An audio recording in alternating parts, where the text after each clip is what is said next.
பேரறிஞர் அண்ணா அவர்களின் 117வது பிறந்த நாளை முன்னிட்டு தாம்பரம் சட்டமன்ற உறுப்பினர் எஸ்.ஆர். ராஜா தலைமையில் தமிழ்நாட்டை தலைகுனிய விடமாட்டோம் என்று உறுதிமொழி ஏற்றனர். செங்கல்பட்டு மாவட்டம் தாம்பரம் பேருந்து நிலையம் அருகே பேரறிஞர் அண்ணா அவர்களின் 117வது பிறந்த நாளை தாம்பரம் மாநகர திமுக சார்பில் கொண்டாடப்பட்டது. இந்த விழாவில் தாம்பரம் சட்டமன்ற உறுப்பினர் எஸ்.ஆர். ராஜா அவர்கள் கலந்து கொண்டு மலர்களால் அலங்கரித்து வைக்கப்பட்ட பேரறிஞர் அண்ணா அவர்களின் திருவுருவ படத்திற்கு மாலை அணிவித்து மலர் தூவி மரியாதை செலுத்தினார். அதனைத் தொடர்ந்து திமுகவினர் அனைவரும் தமிழ்நாட்டை தலைகுனிய விடமாட்டோம் என்று உறுதிமொழி ஏற்றனர். விகிதாச்சாரத்தை குறைக்கும் நியாயமற்ற தொகுதி மறுவரைக்கு எதிராக போராடுவேன். தமிழ்நாட்டை தலைகுனிய விடமாட்டேன். வாக்காளர் பட்டியல் மோசடி மூலம் தமிழ்நாட்டு மக்களின் வாக்குரிமையை மறிக்கும் எஸ்ஐஆருக்கு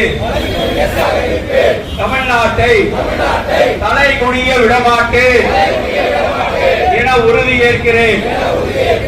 நான் நீட் மற்றும் இளைஞர்களை முடக்கும்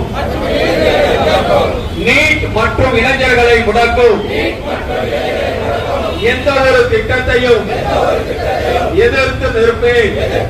நிதிக்காக போராடுவேன். உரிய கல்வி நிதிக்காக போராடுவேன். ஒருபோதும் தமிழ்நாட்டை தலைகுனிய விடமாட்டேன் என உறுதி ஏற்கிறேன். நான் எதிரான எந்த ஒரு பாகுபாட்டையும் எதிர்த்து போராடுவேன். எதற்காகவும் தமிழ்நாட்டை வர்க்கத்தின் நலன்களையும் பாதுகாக்க தேவையான நிதிக்காக போராடுவேன். தமிழ்நாட்டை தலைகுனிய விடமாட்டேன் என உறுதி ஏற்கிறேன். பின்னர் தாம்பரம் மாநகராட்சி 4வது மண்டல குழு தலைவர் டி. காமராஜ் அவர்களின் ஏற்பாட்டில் 3000 நபர்களுக்கு அறுசுவை உணவு வழங்கப்பட்டது.